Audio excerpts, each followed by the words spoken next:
So it's early spring in the Hudson Valley. That means the sap is running and the syrup is boiling. Yeah, it's maple syrup season. I'm Joel Craig, your guide, Hudson Valley lifestyle and real estate. And today we're at the Ashokan Center in Olive Bridge for their annual Maple Fest. And we're gonna find out just how maple syrup is made here in the Hudson Valley.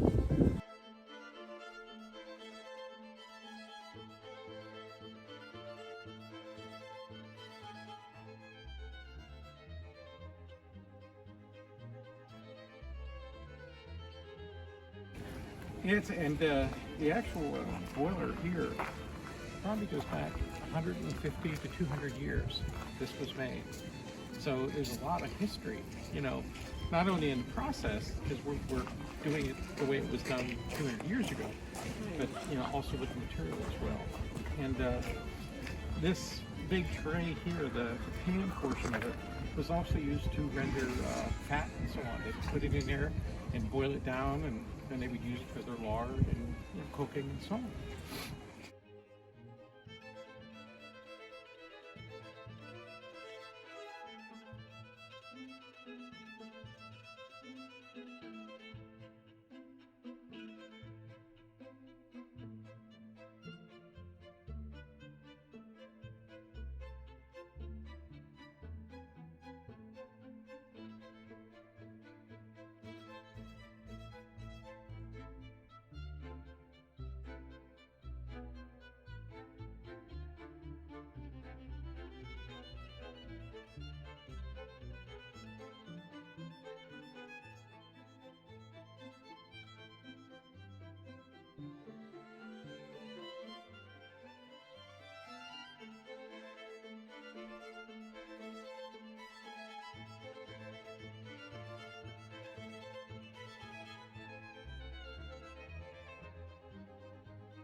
Other maples can be tapped. Red maples can be tapped, silver maples.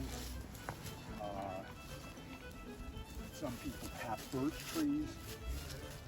The way they're tapped, once you've identified the tree, a hole is bored. We mark them so we don't go too deep. And once the hole is bored,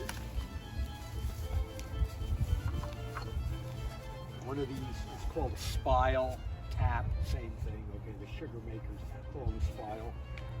And that's inserted into the tree, and you collect the sap. Now, as I was saying a minute ago, we're pretty much right at the end of the collection season, so you're not seeing too much happening here. But on a good collection day, you see the drip, drip, drip. And got a roof that can go on to keep the rain out. So these are collected each day. Probably a tree would produce maybe a gallon or two of sap a day when it's flowing. And of course, the more trees you have tapped, the more sap you have, the more syrup you have.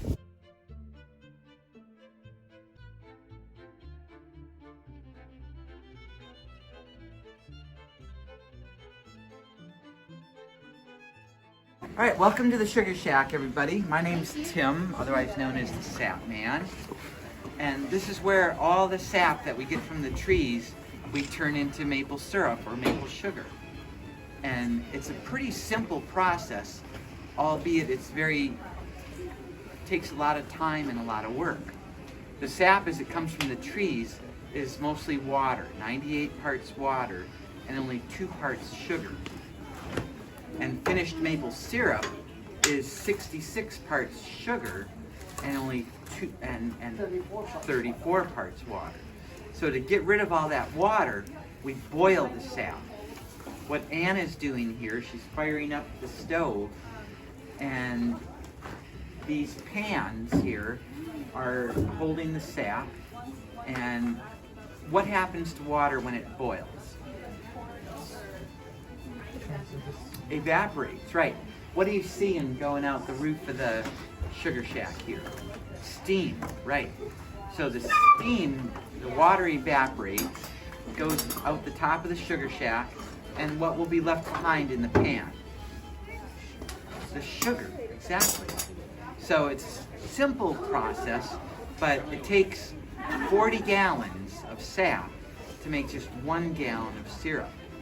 So it's lots of boiling. With this evaporator, I can boil off about 20 gallons of water an hour.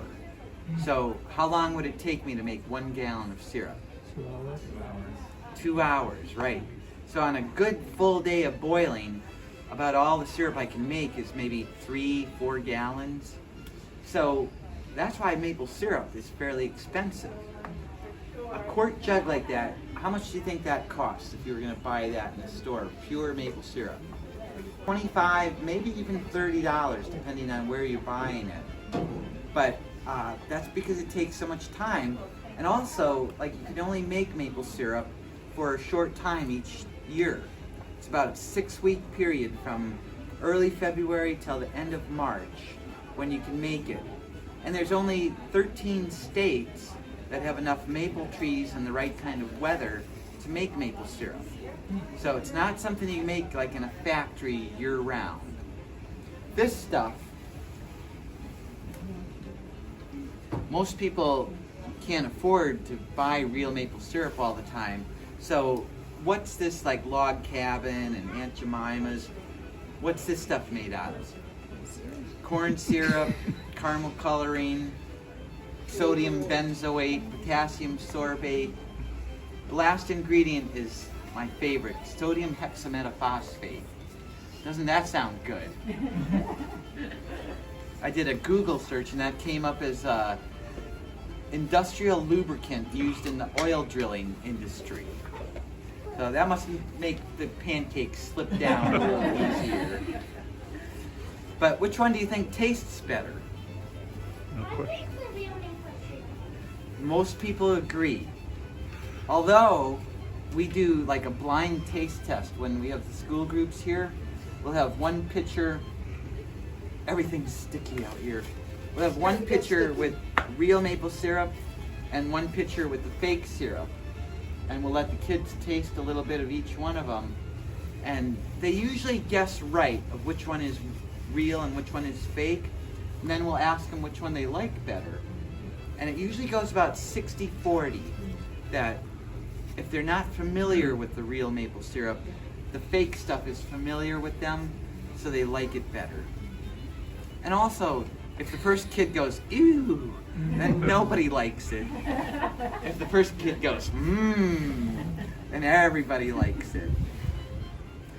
So, we keep boiling it, and what would happen if we boiled it until every last bit of water was gone? Sugar. What would be left?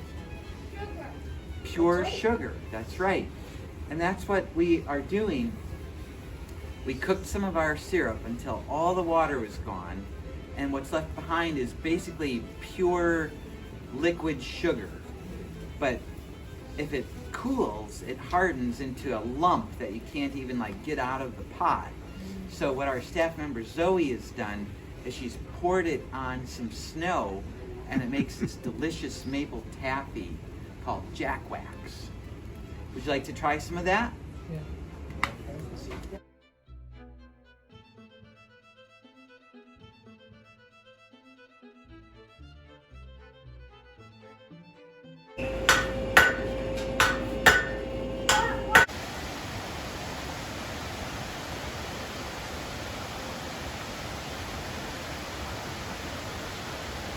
The Ashokan Center is an independent nonprofit that focuses on musical and nature education.